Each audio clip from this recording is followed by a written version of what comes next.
Welcome to Was It Good, the podcast where we review movies and TV shows. Today, we are talking about Apple TV's newest TV series, Severance. I'm Ravi, joined by... I'm Michael Lehrman. And I'm Krishna Ram Gopal. I didn't know we were doing full names. Michael, thank you for joining us. He is our guest as always. He's usually our podcast producer, but today... we're throwing him in the hot chair. Arjuna is actually now producing because Arjuna decided not to watch Severance because he's too good for it. I just hadn't had a chance to watch it yet. He's And too good for it.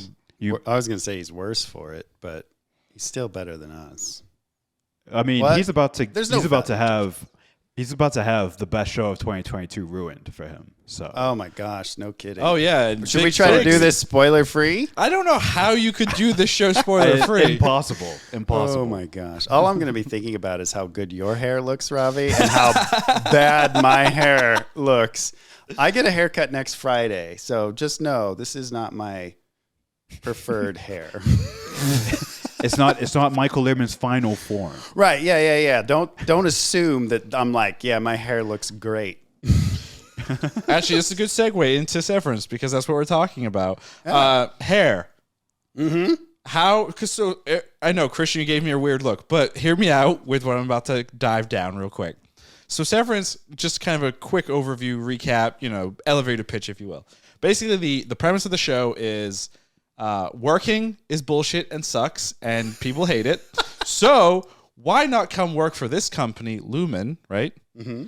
And what we'll do is we will break your brain apart so that when you enter the facility where you work, doing whatever that job is, your brain shuts off and a new consciousness, a new memory neuron thingamajiggy forms, and basically the person at work has no idea about the person outside of work and vice versa. The reason I bring up hair is because this is a brand new person in there. We actually see our characters with kind of like various styles of hair, especially like Adam Scott's character between when he's in or when he's an innie doing the work and when he's an outie outside. So I was wondering about that. Like, that's not something I looked for or noticed, oddly, but was the hair his different? hair was definitely more disheveled outside because on the outside world, big spoiler, he's going through a traumatic thing. Yeah. He's obviously very, very depressed. Depressed individuals usually you're not as well kept, while his individual self inside Lumen is kind of this happy-go-getter worker bee. He is more put together. His hair is more kind of there. Yeah. So hair Makes sense. transitions. No, it was masterful. I'd be curious what Amazing. Krishna thinks about it.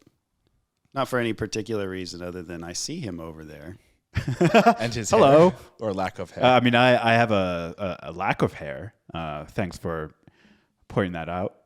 Well, if you're just listening, you can check out this pod on video on YouTube at youtube.com/wasitgood. So if you want to see what Krishna looks like, go there. Actually, speaking of Christian, I just went on about hair. How would you... I'm not saying that my one-word impression for the show is hair. Oh. I'm disappointed. Maybe hairy. But could it be? Yes, hairy is my one word. Oh, Ooh. Christian, that kind of works. What's your one-word impression of the show? My one-word impression is going to be tease. Tease because the first season, ended on the most cliffhanger situation that it could possibly end on. Like, if you were like, if before the episode, the finale, if you were to go in, be like, how might this end? They ended literally on the most dramatic situation, and then they cut to black, and then you're like, at the very end, you're like, I have to wait a year to find out what happened. Potentially longer, actually. Potentially longer, exactly. And I also use the word tease because a friend of the podcast, Jared Quay, we had a little discussion about it. He loves the show, but he felt like he was taken for a ride. He felt like he had way more questions at the end of the show versus at the beginning. and he said, he felt teased, and I thought that was is actually a really funny sort of way to look at the show, and I think there is some truth to that. I think I am a little bit more forgiving than Jared. Jared really felt actually like quite upset by this, but I can't wait personally, but definitely teased. You should ask Jared if you should ask him if he's ever heard of a little anime called Attack on Titan. I was wondering and about then talk that. to me about being taken for a fucking ride. Yeah, well, it's so funny because Jared, some of the things that we talked about, he said he got the impression that the second season is going to open up the world, right? And that sort of idea reminds me so much of Attack on Titan, the skips, the exponential growth that happens between seasons, and I sort of feel like that we're going to get that in season 2, but we'll see. Obviously, who knows? God, I hope so, and I think that's a with Attack on Titan and this, I think that's a good strategy for television shows. You make the first season very tight. Right. You get to know the characters. The second season, you open it up a little bit. Third season, a little bit more. You always get the audience. And then you have a fourth season, and you tell your audience, fuck you, we're just never going to end it, and just call it part 1, part 2, part 3, part 4. What is it about the fourth season? Because I thought at first you were talking about Stranger Things, and now you're talking about Attack on Titan. Stranger Things, real quick. Stranger Things season 4 is their final season, and guess what they did? There's a part 1 and there's a part 2. It's not their final season. It's like Hunger Games. I thought it was their there's final. there's a fifth season. I think there's a Oh, fifth God damn it. season. Yeah. But anyway, season 4 they're breaking into 2 parts because I don't know why we do this sort. Real quick, actually, the reason they're breaking that into 2 parts, and Better Call Saul is also splitting their final season into 2 parts, is actually Emmy considerations. It's so the season can get considered for the Emmys in 2022, and then also in 2023. That is. I don't like that. That's I the don't biggest. like that either. It's award chasing. That's the biggest reason that they do it. I mean, if there's something in the story inherently where it makes sense to split it, I'm all for it. But if that's the only reason, I would feel cheated as a viewer. Yeah. Well, personally, do you feel cheated as a viewer then? no, because I'm not a viewer. Oh, what Stranger Things or? Oh, Better Call Saul. Yeah. Stranger Things, honestly, I don't really care. Stranger Things, I don't know. Stranger Things, I have a weird relationship with it. I was up here for first season, and every subsequent season, I care less and less. Yeah, and less. I think a lot because of the show's people- gotten worse and worse. Yeah. I think it's that simple. Yeah. It's not as I don't know compelling anymore. Essentially, Yeah. Yeah, I mean, I'll I don't still know, yeah. watch it, and it had some cool stuff, but that's not what we're I here can't. to talk. Yeah, I know we're supposed to be talking Severance, but I can't even remember. The mall scene was pretty I just cool remember whenever that season happens. 3 ending with a letter, and I remember that I may have teared up a little bit. Oh. That's all but I don't remember who the letter was to Yeah. or from. I just remember a letter. I think it probably had something to do with the cop. 'Cause Yeah. he was presumed dead or something. That's but we right. see him now in the trailer, so it doesn't matter. So now We're that here to talk about- emotion is So kind of yeah, pointless. that cliffhanger ending where he just never mind. We won't. We don't have to spoil that very last piece. Oh, for Or we could. Severance. Severance, yeah. Well, here we'll stay away We'll from see. it then. But what's your one-word impression? My Michael? one-word impression, actually, is is No. I That's a good- had mean, one, but that's a good one. I had one, but Because you another could one definitely popped sum into up the mind. season with. No, actually, my one-word impression that came to mind when this section came up was masterful. I think that the world, the show itself, and the way it was written is just all very masterfully crafted. As much mystery as there is, as many questions as there are, it also it has a confidence about it in its design and mise en scène, for lack of a better term, I guess. Oh, we're using fancy words now. No, but Let me get my thesaurus out and then my dictionary. Same thing. But yeah, Is it? No. I mean, kind of. It's what I meant is the storytelling through set design and visuals is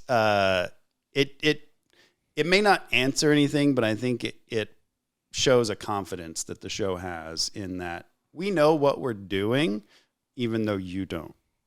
And so I think based on this season, the way it ended, the way that finale was structured, and the way they built that suspense and all of that, and then everything just ended on the perfect cliffhanger for everybody. I just think to get that whole season to culminate to that was masterful.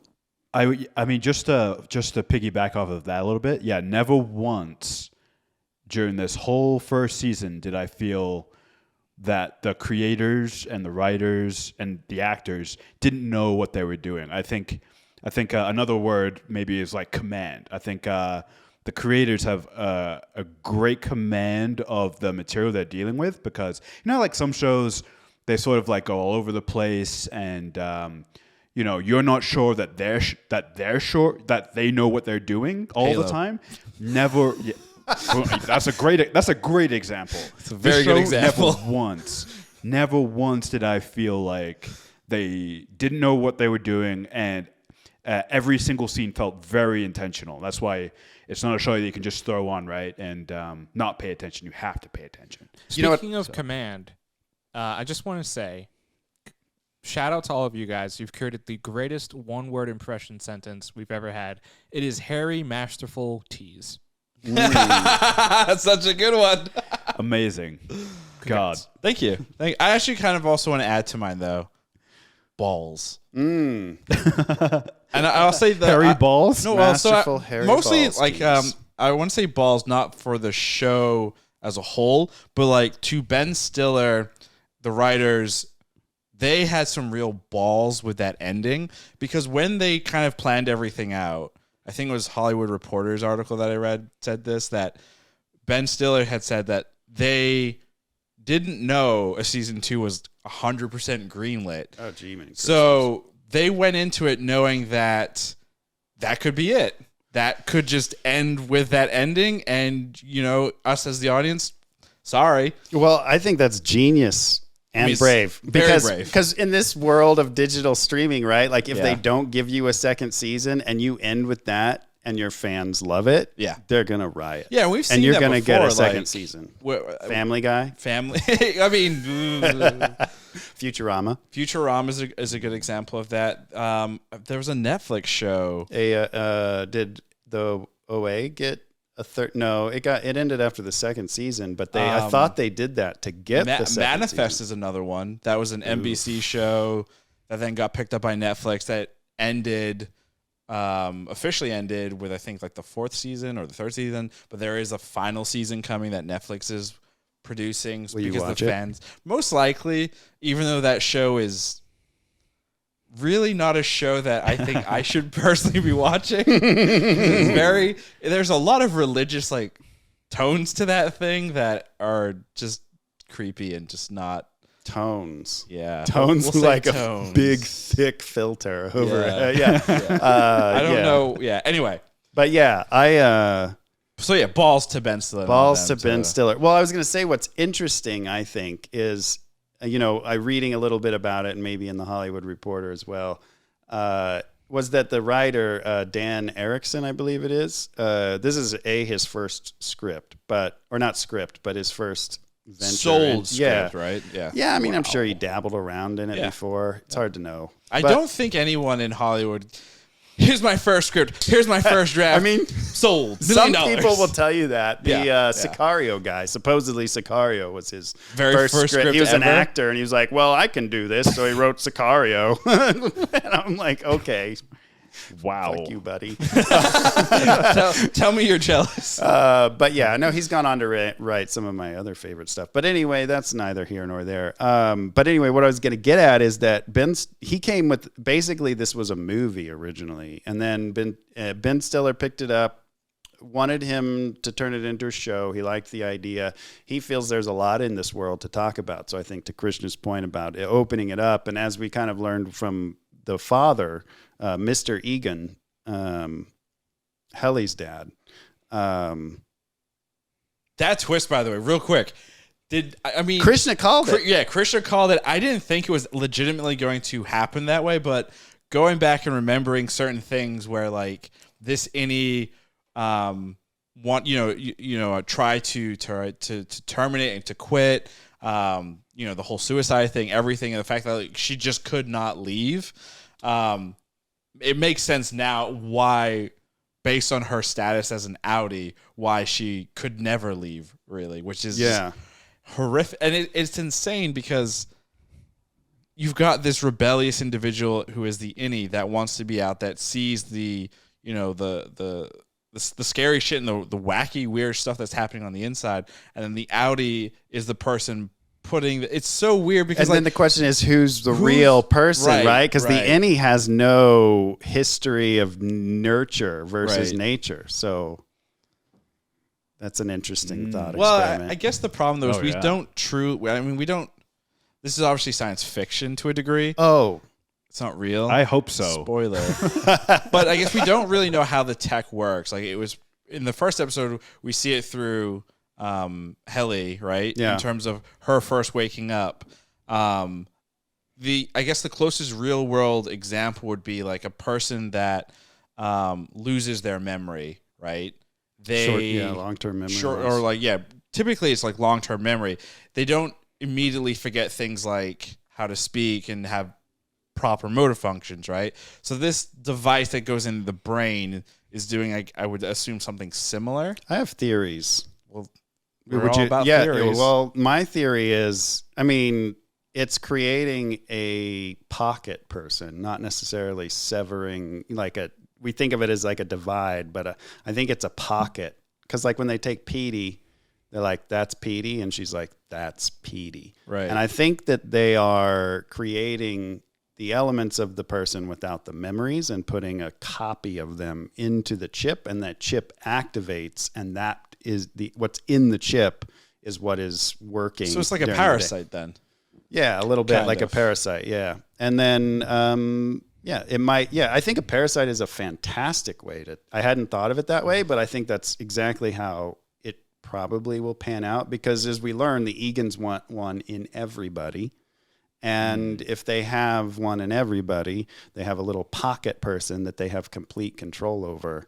And they could control the person that way. And I think my original theory was that severed innie eventually becomes the holy or the outie. Holy. The holy. That's interesting I like in the the holy. cultish aspect of it. But. Christian, do you have any theories on how the tech works?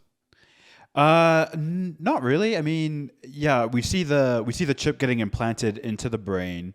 I think you're absolutely right? Like we've had a week or two to think about it, and we already know, right, that the brain has a bunch of different regions that all do different things. And some people, when they suffer traumatic head injuries, whole personalities can change, right? Mm-hmm. So that I think the show's come out at a perfect time because everything that we've seen is believable by the science. I assume if a show like this had come out, let's say 20 or 30 years ago, it might not be as believable because we didn't know as much about the brain then.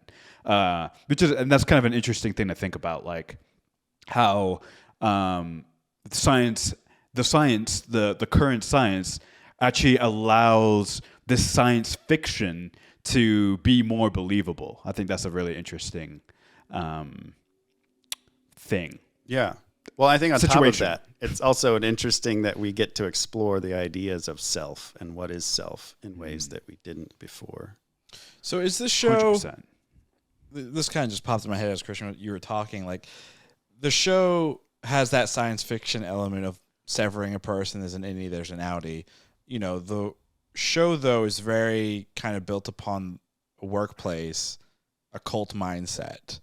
Is the show more about workplace cultness, or is it more about the sci-fi elements that are presented too? I think the first season is about the cult. Okay. And the workplace. And I think that's our introduction. But I think to Krishna's point about the world expanding and what we learned from Egan is that they wanted a severed chip in everybody. And I think ultimately that is what you start, at least for me anyway, start to think about in episode 6 or 7, like when we start to see the goats and the woman getting pregnant and giving birth while severed and then not remembering his sister, like obviously, and that turns out to be the congressman's wife. Real quick, can someone explain to me why? I guess it's hard for we're 3 men, so we can't answer this question. I hear birthing children is painful, but like there are procedures, right, to like give you drugs and not feel that pain and all that fun. Yeah, like, but I guess why would you? Like, how horrific would that be if your only memories are you wake up, you're pregnant, and then you wake up again, then you're pregnant again. Yeah. And then you just kind of repeat that for however many. Exactly. That's horrifying. For that feels person. inhumane. But for the Audi, that's amazing. And so that's it's just so I think fucking weird. It is. And it shows like the selfishness of like, so here, I hate working out and like using a treadmill and going to the gym. Yeah, you could have a workout person. But again, that feels their entire life is just on a treadmill. Yeah, like that's. But isn't your entire life basically a treadmill? Ooh, ouch. I mean, all of our lives, not just yours. I get that, but like that is the rat race. That right there. I think I just created my own living personal hell. Yeah, which is every waking moment you're on a fucking treadmill. Well, yeah, and I think, or worse, you're in a Peloton class and you're fucking happy-go-lucky buttfuck man being like, you can do it. I don't want to. Yeah. But I will say though that the creator has said that to him the show is about Mark becoming whole. Okay. So about a person who would choose to do this to himself. Why would he choose to do it to himself? And the story he wants to tell, however they go about it, is this person becoming a whole person again. Does that? So do you think then, if that's what we know the story is about, before he becomes whole, do we think he's going to get split up a little bit more potentially? I mean, it's the opening credits. I don't know how much we should look into those, but there are a lot of Mark Scouts, Mark S's. Yes. And it's a good question. And I have wondered whether or not, so part of my theory of the chip being like a pocket person. There's multiple chips in the head? Not multiple chips in the head, but they can, basically they're Scientology and Google mixed into one, where when you get severed, they get to collect all your thoughts and dreams and wishes, and then they get to decide what they make for you, and then they control by MDR. So when you're micro data refining, you're refining out all those bad qualities about yourself, the 4 tempers, and you're cleaning your subconscious of all of that, those thetans, as the Scientologists would put it, and making yourself a better, wholer person. And that's I think what the chip is for. And then I think they use all that data to then. And this is one of my more tinfoily hat theories, is that downstairs basement is where they've got androids that they're filling with consciousness of people. Wait, and that his wife is not actually alive. She's an android. She's an android. And that's why she went down. That's why she went down. Yeah, she went. And I think Irving is too. Yeah, in the real world, Irving has been there.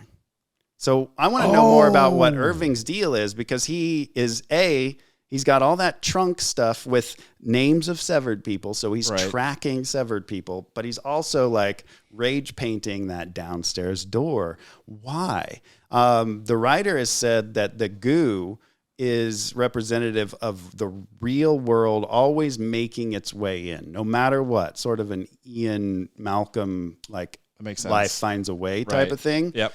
So I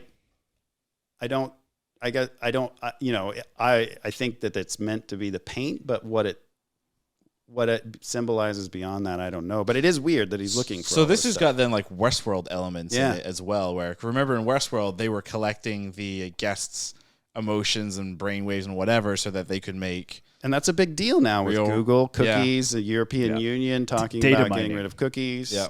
Yeah. Well, there's also, Absolutely. data mining. John Oliver did his whole piece last week.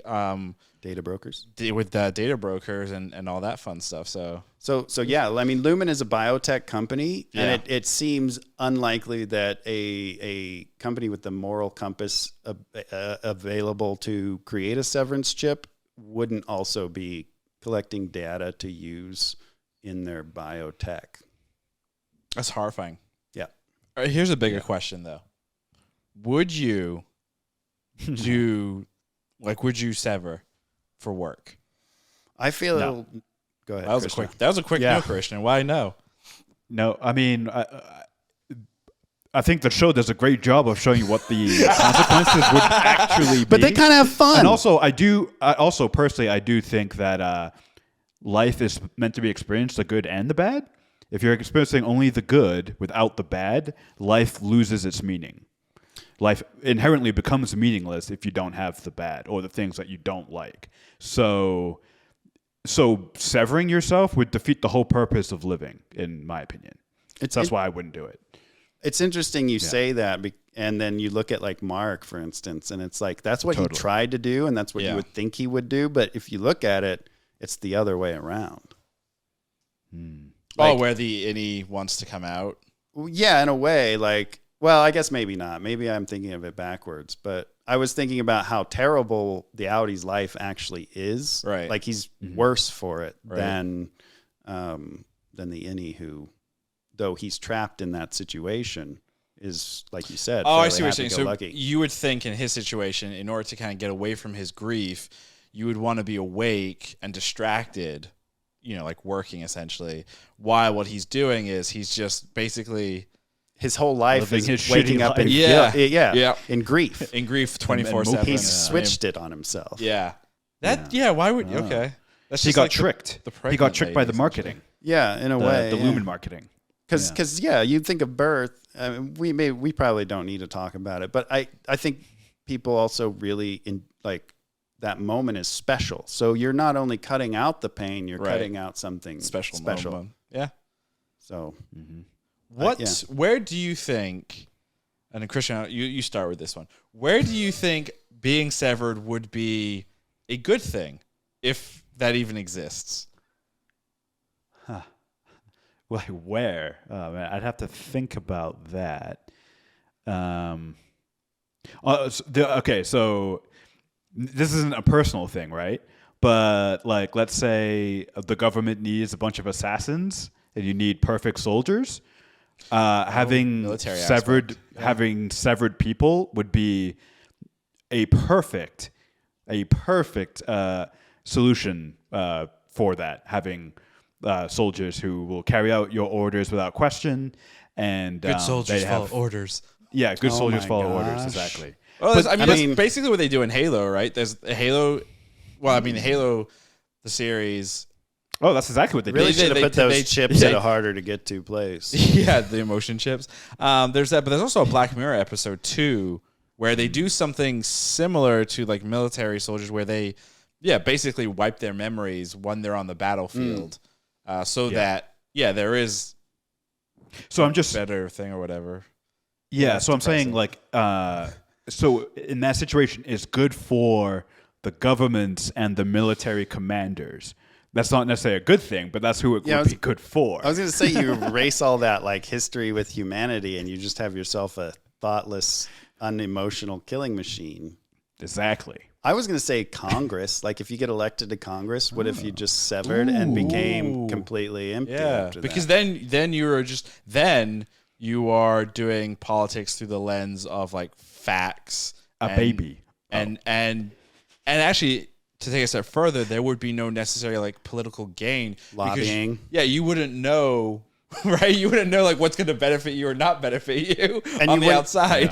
And you That's wouldn't true. come out with like, memories of. Like, man, I think who knows we what you could do, but who's controlling the severing? Who's allowing what in? Like, No, it becomes I'm- dangerous. We're jumping on that. Yeah. We're just going to start. We're going to figure out how to make this technology real. Yeah. And then if you want to be a politician, But from Ravi- like local government all the way up to like federal, you have to all be separate. Oh, speaking of police. go ahead, Krishna. Go ahead. I was just gonna say, that's exactly what AI would be for, right? That's the exact same situation for in that case, right? With like Right. Congress and stuff, that would be like what you use AI for.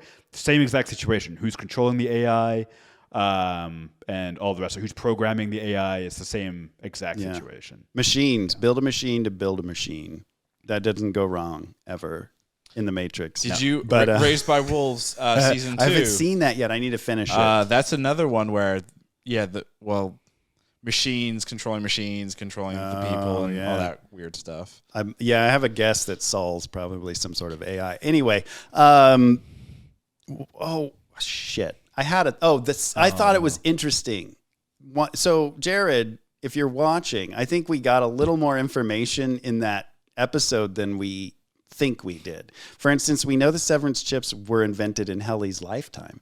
Mm-hmm. So they're not all that old. Egans haven't been using them for their entire empire. It's only been this way. Yeah, Helly's the first. Yep. Of the Egans to use it, but she was around for the early invention, which I think was interesting. We also learned a couple of other things that I forgot. Clearly, we learned them, though. Yeah. No, we did. We just didn't retain them like all the other things I've learned. Why would... So, obviously, we follow the three of the four, right, with their Audis. Adam Scott's character, Helly, and then Irving. And Irving, obviously, on the outside, he wants to find his... Christopher Walken. He wants to find Christopher Walken, who he discovers is happily with someone. Bert and Irving. But yet he decides to run up to the door. Did that that was the only one that felt kind of a little strange to me and just kind of too far. Well, felt a little unrealistic because why would you first love? Okay, yeah. I mean, that's very true. Yeah, holding Irving, the radio over, like he's a teenager for the most part. That makes sense. I think I agree it could, but in the context of like, oh, this is the first real, like all he's known is work, work, work, sleep, sleep, sleep, and then he falls in love. Yeah, that makes sense. Okay, when you put it that way, it's better. I'm really curious where we're going to find these people next season because it's very possible. Right? Oh man, wouldn't that be crazy if they? Oh, and then So first, all of them could be dead at the beginning, at the start of the next season. I don't think Helly would. Oh be my dead. god, Helly would be but dead as in Bert's dead, right? Like as soon as they don't go back into the office, they're dead. Right. So I would imagine that next season we're gonna have Helly start as an Egan and not be Helly, and that they may have to find a way to bring Helly out of the Egan woman as a sort of rescue. I don't know. Anyway, that to me is of all the things is like they all did something that is, I mean, like very obviously they could. I mean, why? Who knows? And what Harmony said, right? Like if Helly goes out there and exposes it, she'll make sure that her teammates all remain inside and suffer. And suffer, yeah. But but that's the thing though. She's no longer a part of Lumen, right? She was let go at the end of the previous episode. But she clearly though still has like loyalty. Oh, I know. But that I think goes along the lines of like how fanatical people of this company are. Even though she was fired, she's still willing to like go and be involved. Well, and what she did to her house. Yeah. But go ahead, Christian. I think I know what you're going to say. Yeah, no, I was just going to say, I think Michael is, to like Michael's point earlier, right? Milchick and Harmony, they are the same person, it seems, on the inside and the outside, right? Right. And the idea that the inside just became the whole person, I think holds up a lot because... So if that's the case, if all she knows is that life, she wouldn't give it up because that's all she knows, right? If that's the Lumen innie is now the whole person. They reward her. Oh, sorry. Go ahead. Yeah, I was just gonna say that is her whole life. So she wouldn't She can't give it up. Sounds like you a know? person that takes their job way too seriously. But I mean, I think that's like if I'm let go from my job, I'm not going to rush back to the corporate office. I'm like, fuck you. yeah, but you're not severed. That I'm aware of. Right. Well, and I think that's the interesting thing about Milchek and Koble from the writer's perspective is I do think that they are innies that have been rewarded with an outside life. Like basically you have worked so well that now you just get to be the outie. And maybe they have outies that are now trapped in their own heads. Like did she used to be a nurse? Is that how she knows all about the stuff that she does and all of that stuff? But the writer also says that everybody is severed, no matter whether or not they're severed. That it's interesting. Who's everyone that goes to Lumen is severed? Well, everybody has a way of severing, in that even we technically do in the real world. But that like Harmony Koble is Miss Zellwig in the outside world, even though she's not technically severed. Yeah. She is still two different people, inside and outside. And then Milchek, we don't ever see outside of work, and he has stated that that's on purpose, that he really likes this idea of some people, you have no idea what they're like outside of the interactions. Well, we have that seen you have Milchek outside when he was in the closet with. Well, right. I'm not saying we haven't seen him outside, like, oh, is he severed or not? But we don't know what he's like when he's not at work. Gotcha. Yeah. When he's not in his uniform. Yeah. When he's not in his, like, is he a cool guy? Is he like, what's his deal? He's a kindergarten teacher. He's like, I could see kind of, yeah. He's like middle management to a T in a way. Oh yeah, definitely. Yeah. I mean, that's who he is. If you had to pick one thing out of the entire show that you would say is kind of the best part and was the hook that pulled you in, what would you say that piece would be? Oh man, fuck. I'm gonna go first because I don't want either of you to steal it. Okay, go do it. I'm curious. I'm gonna go cinematography. Okay, good. Cinematography is what definitely pulled me in because it was because you are doing this innie in this outie world. You had to create two distinct film styles, and they did that right. When we're in Lumen, it is very kind of symmetrical, very kind of I don't want to say like 1970s. Filmmaking, like office style mid-century. filmmaking. Huh? It's mid-century. Yeah. And then when we're on the outside, it's more kind of modern. I call it more like modern industrial gloom, where you've got more like crooked angles. You've got more tracking type shots, that type of stuff. Yeah. So that for me is what definitely pulled me in. That makes sense. And something I didn't realize until I read about it after the finale is that the entire show, the camera's on sticks until the finale, and then they move it. That makes sense. So wow. Yeah, I didn't realize that. But and then going on that same note, going back to what you said about planning and command, they shot the season block, which means that a day could have been episode 9, 1. Like they had the whole season written before they started shooting. Oh, thank God. Ballsy. Yeah. No, I mean that's how it should be done in my opinion. But also, I think that also probably helps like the actors as well, right? Mm-hmm. So if it's like, hey, day 10, we are shooting from start to end. We're shooting all day innie scenes. Then you're stuck as that character, right? Yeah. As opposed to cutting back and forth. So that also probably helps the actor mentally separate. Today, I am innie, Mark or whoever, and today I'm outie, as opposed to, all right, morning, we're going to do the exterior shots walking the park. Afternoon, you're going to be innie Mark during the hallway chase scene. So that's smart in terms of making this for sure. And I think it also helps with being able to give hints and clues and give that confidence. I think the one time it doesn't help, maybe the actors are like at his sister's house where they would be filming the finale where they're innies on the outside while also filming some scenes where they're outies in the house. I mean, I'm sure they broke it up in a way that was helpful. Yeah, that made sense. They're all professionals. Christian, what was your favorite thing that pulled you in?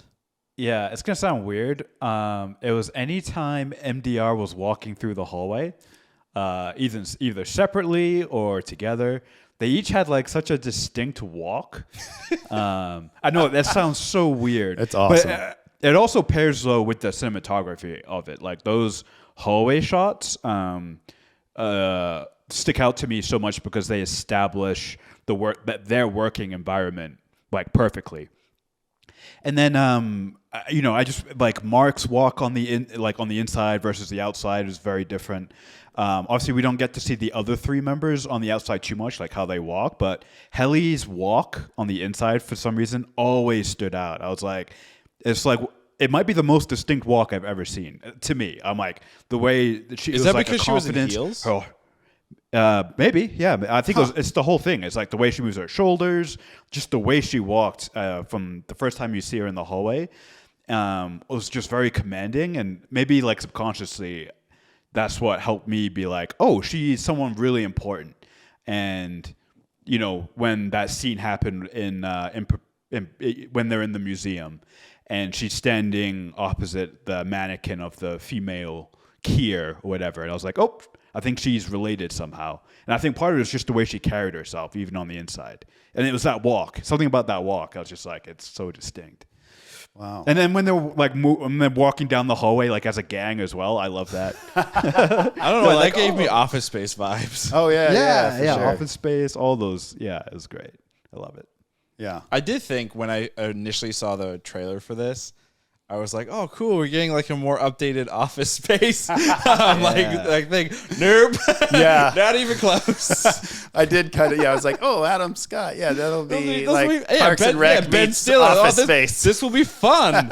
Although it's so funny you say that because the other thing that really drew me in was Adam Scott. Yeah, I was like, the only other two things I really seen him in first was Step Brothers, right? As douchebag brother. the douchebag, and he's hilarious. He's a very specific character in that. And then Parks and Rec, where he plays, this administrative like boss, guy. So just seeing, and then this is like the third big thing that I've seen him in. So just seeing him in all these three very different roles, but there are still like parallels. He's a great actor. Big fan. Have you guys either of you seen Party Down? No.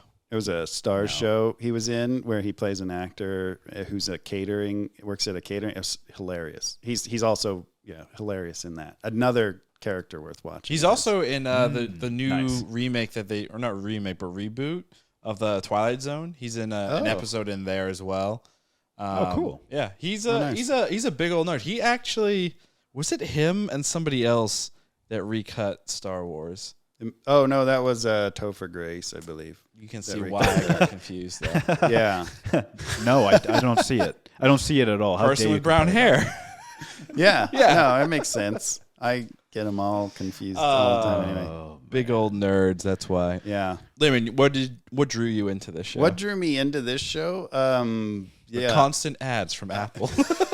Ooh. Yeah, a need to consume all things Apple. No. I mean, I think it was the fact that it was Ben Stiller and Adam Scott was what got me there. Not knowing what it was and thinking about it, but I think once I got it, what really sold me was probably a combination of like the cinematography and all of that. But the thing that sticks out to me is the board on the intercom. And just the way that was presented, I was like, I need to know who's on the other end of that intercom, and I will watch until I find out. So are we convinced it's reptile people, aliens, or there is no board? I think I don't know. I almost think there's no board. Same. I mean, I think Harmony, or not Harmony, but the woman, gosh, I can't remember her name. The one that speaks for the board? Speaks for the board that you just love to hate so much, or at least I do, because... But anyway, I almost wonder if she's actually. I have a thought on who the board is. I think they're not human. So I don't think that they're not human. I think what's happening here, because when you have a board, typically that means the company is publicly traded, right? That means you have a CEO, et cetera, et cetera. We know that there's this family, the Egans, right? I don't think the company is necessarily. I think it is publicly traded. It is something that senators are involved in as political connections there. But I think the board doesn't exist, and it is the family that is controlling everything top down. And what they did was, when they made their board or went public trading or whatever, they severed their board quite literally. What? Or the board is just a bunch of chips in a computer that Or that. think they're alive somehow. I think that's probably some sort of Lovecraftian type entity on the other end that is controlling the Egans and giving them knowledge to make this stuff. I mean, it's a possibility. And I think Kier is reincarnated over and over into his own son, and that the Egan we saw is the original Kier Egan, and that Severance is somehow it's like Foundation, a way to tech up that type. I don't know. Anyway, I could get way out there. I've thought about this a lot. I do like you had mentioned earlier about like the refiners and the numbers and everything. It reminded me, in Scientology, there is that session, right, that you do auditing, right? Yeah. That's very, very similar to what they're doing. So yeah, I'm real convinced that MDR is all about taking out these parts of your brain. That's why they work on intuition, right? Why they can't know what they're working on. So it's encoded in numbers. But the fact that, it's very specifically, if you look, when they're organizing into the 5 boxes, there are 4 abbreviated sections for each box. I don't know what each box is. Right. That's an interesting mystery, I think. Wait, there are 4 tempers, right? 4 tempers. Yep. Whoa. Yeah, what are they? Do you remember while I didn't memorize them. There's 4 tempers and 9 virtues. Such a cult. Yeah, no, it is. It's very much a cult. So I think the numbers. I'm terribly convinced that they're just brainwashing themselves. I love that. That's hilarious. Oh wow, that's nuts. Oh my God, come work for Severance. You'll be doing great things, i.e., brainwashing yourself. Yeah. And then I think the reason they apologize for the harm they've caused the world is because they've prevented their true self from being able to come out and affect the world in a positive way, because all cults believe that they will change the world for the world. I mean, that's what gets you to cult status. Yeah. I mean, so I just looked up the 4 tempers, right? Or the 4 temperaments. So the 4 types are sanguine, choleric, melancholic, and phlegmatic. Are those the Egan ones, though, or are those just some... Because those do not sound like what we heard in the Hall of Perpetuity, which I hate to get semantic about it, but... Yeah, no, I think this is just like the Wikipedia for the 4 main personalities, I believe. The 4 humors. But it's just interesting that we also have 4 people in MDR, right? Oh, so it makes you, and each of them have a very, it seems like, personality-wise, a very specific function in that department, right? Woe, frolic, dread, and malice. So, we see a WO, an FR, a DR, and a MA. So is Helly Malice? Well, I don't think they're. I don't think they represent necessarily, but they could. Yeah, in a way. Yeah. Because like she's the replacement for Petey, right? And Petey ended up. Petey was great though. They all loved Petey. Right, but then he rebelled, and now Helly was brought in, who has rebelled even harder. But she was brought in for this project by the Egans to humanize the enemies. Sure, but she was also brought in to replace Petey because he was. Or was Petey brought out so that they could bring Helly? Like, why is it so convenient that Helly has a spot to come into? Right. Are there? Well, we know there are other offices because there's the book that takes place in Topeka.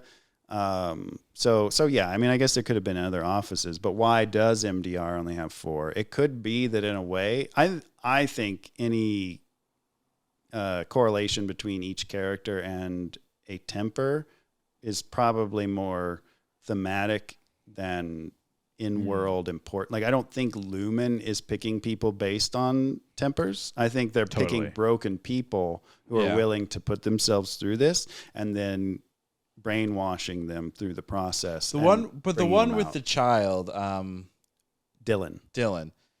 We obviously, all we know about Dylan on the outside is he has a kid. Yep. Right? So Three. His 3 kids. So out of all 4 of them, he doesn't really fit the profile of being broken. It's an interesting question. Because he has 3 kids. I mean, unless COVID, I think, really kind of reiterated this with parents and kids. Because when COVID happened and schools were shut down, you would hear your coworkers who had kids like, "Fuck, I hate my kids. Yeah, I need to get into the I need to get office." away." So I wonder maybe that's why he decided to get set. Well, no, I mean, who knows? But that doesn't make sense because you would want to know that you're away from. I don't know. It would, yeah. Bizarre. I mean, it's bizarre. I think it's interesting though because they did comment on that and that like once you have a kid, it totally that changes your. I don't have kids. None of us have kids. None that I'm aware of. Yeah, not that we're aware of, which is I think the important part is that you have to be aware of them. And that's the thing we learn with Dylan. Right. He's this guy that's like, oh yeah, I'm getting laid all the time. As soon as he finds out he has a kid, he doesn't care about work anymore. Right. I think the quote from the writer was, once you know you have a kid, a finger trap is a finger trap. Yeah. It doesn't matter anymore. And I mean, we didn't talk a lot about Dylan in this, but man, I think true hero of that final episode, like, he resisted all the extra parties. Yeah. By the way, He sure the did. super reward, the waffle. The waffle party. What the fuck was the waffle party? And why My would you have to be God. severed for that? Jesus? No, but I think that's a good question. Like, what is That's the hilarious. waffle party? And It's a sex orgy. it's a sex orgy for a 2-year-old. I mean, in a sense, I mean, you give somebody a waffle party that's been alive for a year. They're an adult, but like they have no idea what's going on. All Yeah, they that know up waffle until party, then- that whole thing was, wow, Yeah. that was surprising. I bet there's a lot of stuff in there that we could learn about the Egans. I haven't rewatched that episode or looked up anything about it, but there were women. That was episode, It was the second to last episode. right. Yeah. Episode 8, I think. Yeah. And that was Dylan's 4th waffle party. Yeah. Well, if you think about it, it's a great method of control. Like that perk would push all the right Sex and buttons, so to waffles. speak. Yeah. I mean, think about it, right? Sweet. You gotta, to keep people working, you gotta give them good enough incentive. And yeah, so even though mentally he's only been aware for a year, physically though, he's still a grown dude, right? So He's a grown he's ass still man. he's still gonna have, I would think adult urges and whatever. So I mean, he talks about it all I think the it's probably time. just yeah, exactly. So yeah, I think it's just a good method of control. Do you think that a waffle party is the same for everybody? Or do you think that's Dylan's waffle party? Ooh. I'm inclined to think it's great the same question. because we also find out that what they read their innies about their outies is just the same list. Oh, yeah. same Your bullshit. Audi is kind. Your Audi is Right. whatever. Yeah. Yeah. Let's get into bold predictions here. Oh. Lyra, you kind of already went with, Helly will be an Egan to start and the board is not human. Anything else you want to add to that? Yeah. Well, then we'll wait to get to you. Christian, go ahead. What is your bold prediction? Oh, Please, real quick, Larry and Christian, please don't script out season 2 to me. Keep it like 1 or 2 fucking sentences. Oh man. one Yeah. theme, Dear God, you go, Ravi. I gotta think. I don't know. That's Yeah, do you it have could any go in. Oh yeah, I have a bold one. My do. bold Okay. predictions. I don't like to do specifics with the show. I like to kind of keep it contained to this podcast. Okay. So That's tame. no. I think it's a good one. I believe that Michael will be severely saddened by season 2. So In a negative Ravi, light. that's almost as bad. That's almost as bad as a junior just predicting someone dies. Oh, and Helly will Okay, die. that's call just you a out right joke now. at this point, though. Like I just I know. troll. I want real predictions though for the show. For the show? what Okay, I so want. here's the prediction. I think the next season is going to follow a different crew. And I don't think we're going to be given the satisfaction of we left you fuckers on a cliffhanger. Here's your reward for you. It's going to be no. Let's hurt you all a lot. Maybe we'll get to it in season 3. But the actors are all confirmed to be back. I don't think anyone's confirmed Oh, right now. I thought you said that they all were. I when it believe- ended, I was like, I oh my believe god. it. Nothing is confirmed. But while you giving Okay, yours, yeah, yeah. Christian, let me look it up. Yeah, I'm going to assume they're all back and they are the main characters. I also think, here's my bold prediction. I don't think it's right, but it's bold. I think our 4 MDR characters have all been severed a second time, and they're the second hidden personality. They're the board. Oh dang! Wait, they're their own board? Oh my Yeah. gosh! That's they're their own hilarious. That takes It's like a- that so idea it's of like a- owning your own business to the Yeah, extreme. exactly. Oh man, yeah. So yeah, that's my bold prediction. I have a million bold predictions, but just for the fun of it, I'm gonna go with. I think that we'll find out that his sister and her husband are both severed personalities, and there's something about Mark that has this much surveillance on him. Because why? What's Harmony's obsession? Why is she the only one living in this complex with him? He does mention like, oh, is this complex, but then it didn't like pan out or something. Super weird. Super weird. And the show's so weird already that it's hard to know if that's just weird writing or. So quick, it's not confirmed. I think you're right. It's not confirmed that like Adam Scott and cast will come back. It's speculated that they will, but there is no confirmation. Well, my initial thought was like, oh yeah, we won't see them next season. Next season will be about the outies, such as his sister and brother-in-law, trying to get into Lumen and downstairs. And we find out at the end of the second season what downstairs is when we see our heroes all stuck down there, living a life of eternal pain in hell. With goats. Lots Yeah, of the goats, they'll be in the goats. That's what the we didn't goats talk are for. about the fucking goats. They're for putting personalities into. I think the goats are a representation of Tom That's Brady. nuts. So they're trying to clone Tom. So they're trying to clone Tom Brady, and unfortunately, they just keep getting fucking goats. Is this What that would you Paul do? Rudd Netflix show? What was that one called? Oh, the one where he he's was a clone cloned? and Tom Brady was. Oh, I Was never in it? saw that. It wasn't good. It was funny. Oh, it wasn't good? It was all right. I wanted to see it. It was Oh. a movie, right? It was a TV show. Where he's a No, that was really good. Yeah, it was great. It was a Netflix show. Yeah, I watched that all in one time. Yeah, I don't remember because what I it's was called like, because it was so good. It was no, but it was what was that? If only we had these devices that could look things up for us. No, don't do it. Just guess. We're just gonna guess the name of this show. There's no way. It's like It's I'm called kidding. Goaty McGoterson. duplex. Is it duplex? Wasn't it like No, it's wasn't it like Mirror Man or Man in the Mirror? it's Living with yourself. living with yourself. Oh, Yeah, that was close. Oh man, that I had forgot about that, but that was awesome at the time. So you're okay. Yeah, I mean, I've got 1,000. I could talk for another hour on bold Predictions.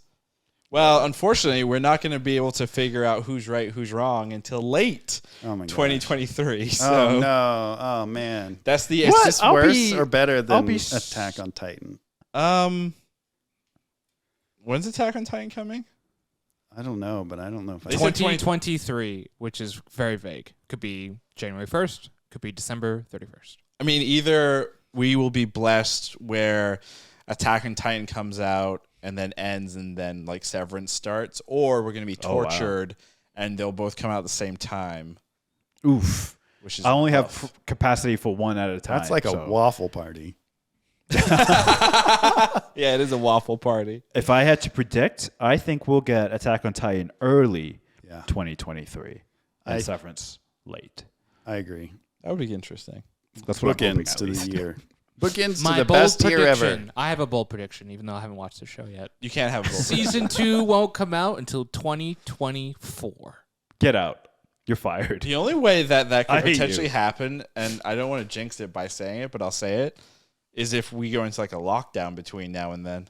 And even then, probably not. Wait, are we gonna go into a lockdown? Well, I do have a question. Yeah.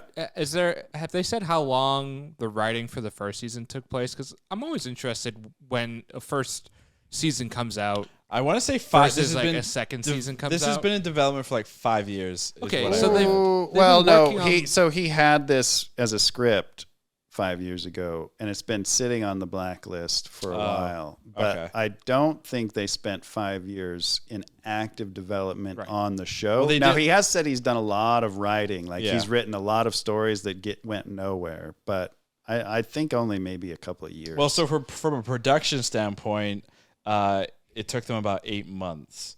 So they're basing the late 2023 on the idea that because Ben Stiller said he hopes to start production end of 2022, early 2023.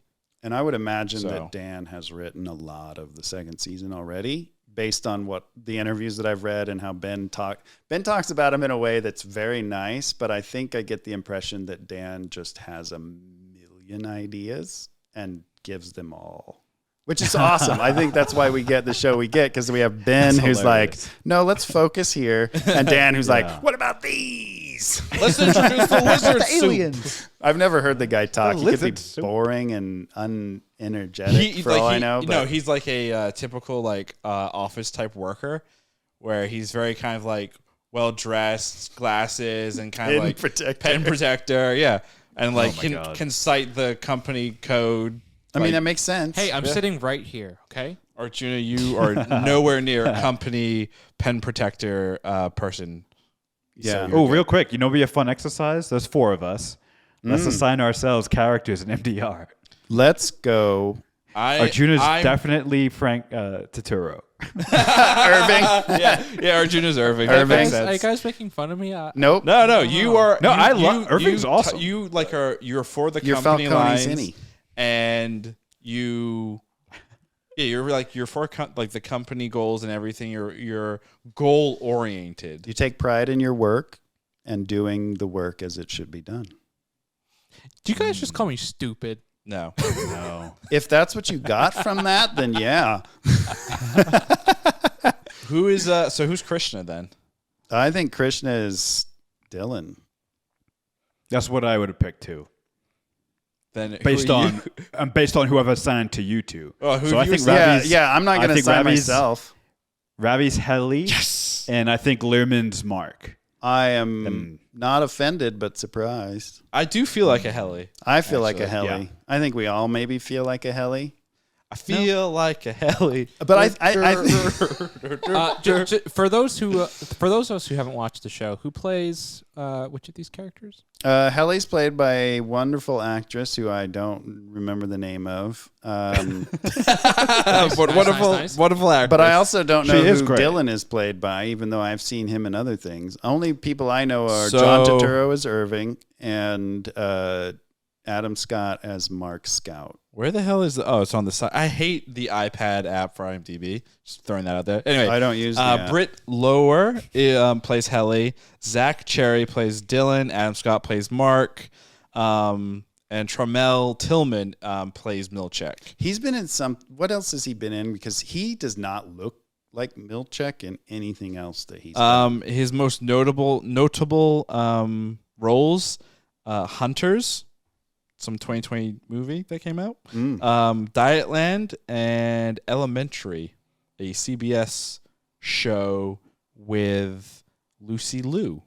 Oh, that's like yeah, the modern Elementary. day Sherlock Holmes Yep, one. I watched that there you all go. the way I think- through. Maybe that's where I've seen him. I think this is like a lot of people, because he's only got a total of 6 credits on IMDb as an actor. Yeah, well, I think he does He phenomenal. does a great job. Great job. But Terrifying. Zach Cherry is interesting because you probably know him from Shang-Chi. He is on the bus vlogging He's the the entire vlogger. fight scene that happens there. Yeah. Oh, He's also in another. Isn't he yeah, also that's in right. another one doing a vlog? He's What in else is he 2 Marvel movies. going through? Yeah, his credits? you're right, Michael. I don't remember what it was one before Shang-Chi, but I forget what that was. I think it was Avengers. Black Widow? He's not listed. Oh, well, he maybe does a it's lot not. of stuff, so I gotta scroll here. Yeah, he's one of those like that guy. You know. Oh, he's in Netflix's show You. He's I also haven't in seen that yet. Netflix's show Living with Yourself with Paul Rudd. Oh yeah. Oh. Got that. He's been in like Coincidence? crap type of stuff. He's great. All of them are great. he's in Yeah, Spider-Man. They're great. 2017 Very well Spider-Man. cast. Right, Spider-Man. Do a backflip. Yep. I I think, and I think if it really, no, I'm not even. They all did great. I don't think they all did amazing, but I think they all did great. I think they did. I would like. I think the best is definitely Adam Scott because that's obviously who we're following, and we see both sides of his character. And I think he did a really good job portraying, a very broken individual and a real kind of, we got to get the work done. Let's go team type workplace individual. Yeah. So I think he did a fantastic job. There's never mind. I know you guys probably got to go. We could have a special edition after talk about this. Well, what we'll do is we will just have you talk to yourself. Yeah, no, I do that already. Now I'm excited that I get to talk to other people about it. Christian, you are bald, so you will go last. Michael.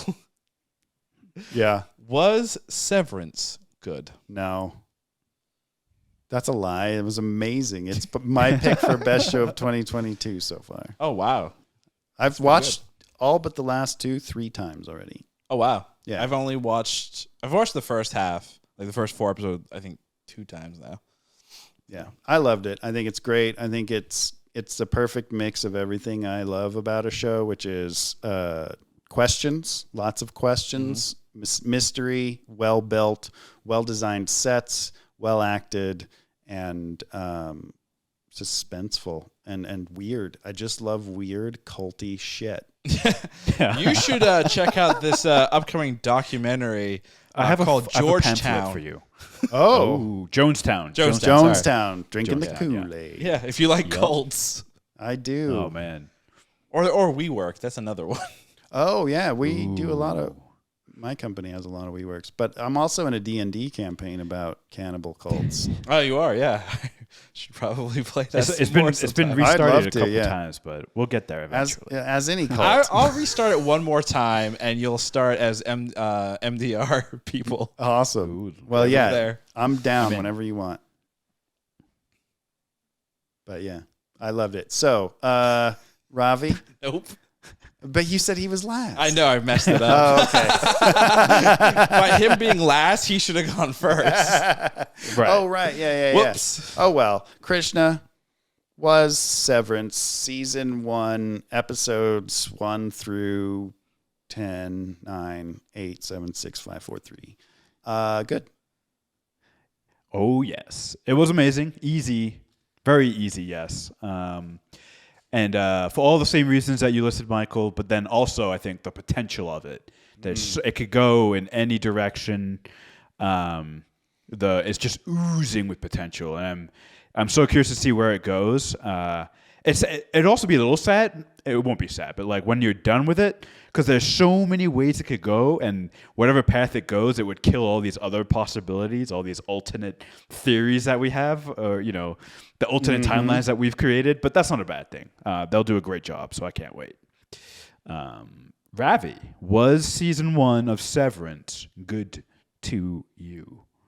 After a lot of consideration and thanking the fans, I've decided. Wait, no. Yes, it was good. Oh, good.